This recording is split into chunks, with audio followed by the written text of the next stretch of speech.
Osama bin Laden, one of the world's most notorious figures due to his involvement in numerous acts of terrorism, including the September 11, 2001 attacks on the United States. Born into a wealthy Saudi family, bin Laden grew up in a conservative Muslim environment. In the 1980s, he became involved in the resistance against the Soviet invasion of Afghanistan, where he formed strong ties with Islamist militants and gained experience in guerrilla warfare. It was during this time that he developed his radical ideologies and anti-Western sentiments. In 1988, bin Laden founded Al-Qaeda, which aimed to establish a global Islamic caliphate and wage a holy war against perceived enemies of Islam, particularly the United States and its allies.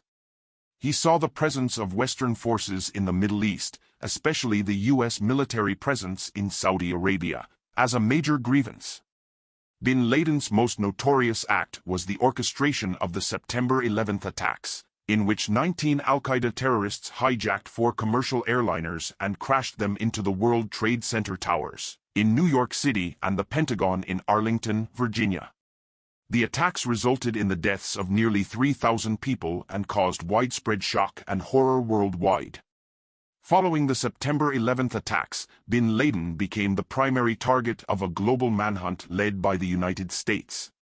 He went into hiding, evading capture for nearly a decade.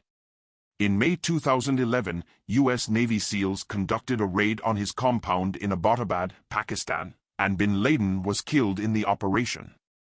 Bin Laden's actions and ideology have had far-reaching consequences, profoundly shaping global politics and security.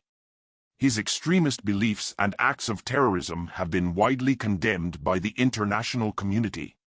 The elimination of bin Laden was a significant milestone in the global fight against terrorism, but his legacy continues to influence extremist movements and inspire acts of violence committed in his name.